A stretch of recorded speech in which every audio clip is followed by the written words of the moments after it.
ஓம் சாந்தி 11/3/2026 புதன்கிழமை வாணி தரும் வசந்தம். இனிமையான குழந்தைகளே, நினைவு யாத்திரையில் இந்த பந்தயத்தில் ஓடினால் புண்ணிய ஆத்மா ஆகிவிடலாம், சொர்க்க ராஜ்ய பதவி அடையலாம். நிச்சயமாக சூக்ஷ்மத்தில் ஏதாவது ஒரு பாவம் நடக்கின்றது. தேக அபிமானத்தில் இருப்பதால் பாவம் நடக்கின்றது. இதன் காரணமாக அத்தீந்திரிய சுகத்தின் அனுபவம் ஏற்படுவதில்லை. தன்னை கோப கோபிகைகள் என்று புரிந்து கொண்டாலும் அத்தீந்திரிய சுகத்தின் உணர்வு ஏற்படுவதில்லை என்றால் நிச்சயமாக ஏதோ ஒரு தவறு நடக்கின்றது.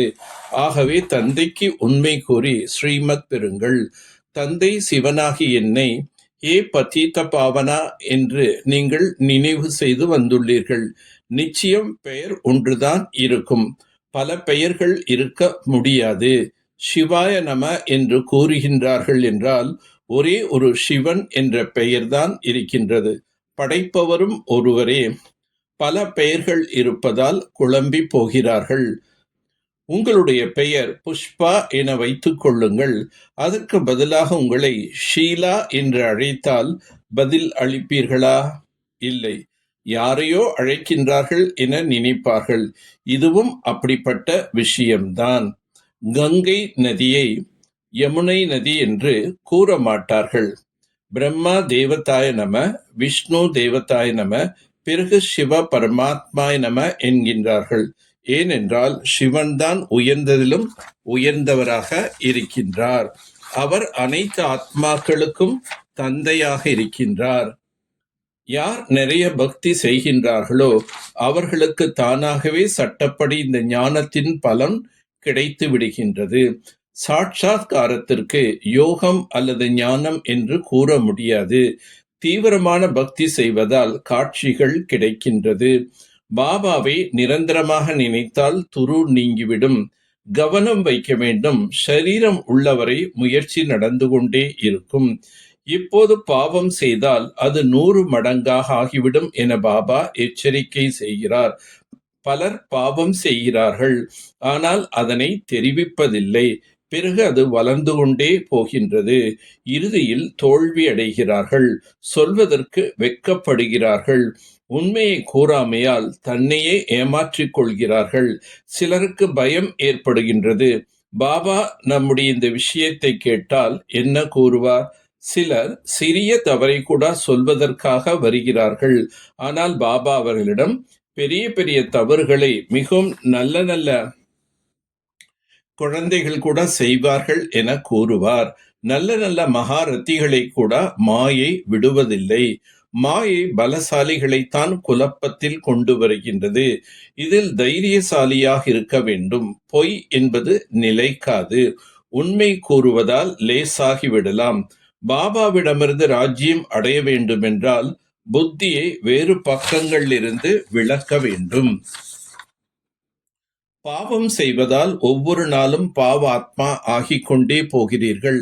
அதிர்ஷ்டத்தில் இல்லை என்றால் இவ்வாறாக நடைபெறுகின்றது. பதிவேடு கெட்டு போகின்றது. ஒரு முறை பொய் சொல்கிறார்கள், உண்மை கூறுவதில்லை. ஒருபோதும் பொய்யை மறைக்க முடியாது.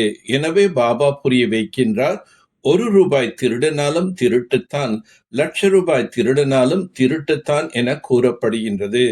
ஆகவே என் மூலமாக இந்த தவறு நடந்துவிட்டது என கூற வேண்டும் அல்லவா? பலருக்கு கெட்ட பழக்கங்கள் இருக்கின்றது, அதனையும் மறைக்கின்றார்கள். இது மிகவும் உயர்ந்த வழியாகும். ஒவ்வொரு அடியிலும் சர்ஜனிடம் கேட்க வேண்டும். ஸ்ரீமத் படி நடக்கவில்லை என்றால் தங்களின் கணக்கை கெடுத்துக் கொள்கிறார்கள். ஸ்ரீமத் படி நடப்பதால் ஒவ்வொரு நிலையிலும் நன்மை நடக்கும். ஆகவே நான் ஸ்ரீமத் பிரகாரம் நடக்கின்றேனா என்று தன்னை சோதனை செய்யுங்கள். குறிக்கோள் மிகவும் உயர்ந்தது. எனவே ஒவ்வொரு அடியிலும் சர்ஜனிடம் ஆலோசனை கேட்க வேண்டும். ஸ்ரீமத் படி நடப்பதில்தான் நன்மை இருக்கின்றது. பாபாவிடம் எதையும் மறைக்க கூடாது.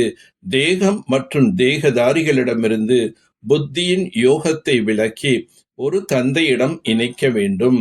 செயல்களை செய்து கொண்டிருந்தாலும் ஒரு தந்தையின் நினைவில் இருப்பதற்கான முயற்சி செய்ய வேண்டும்.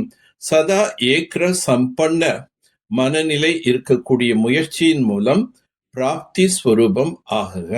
பாப் தாதா வதனத்தில் இருந்து பார்க்கின்றார், குழந்தைகள் பலருடைய மூட் மிகவும் மாறிக்கொண்டே இருக்கின்றது.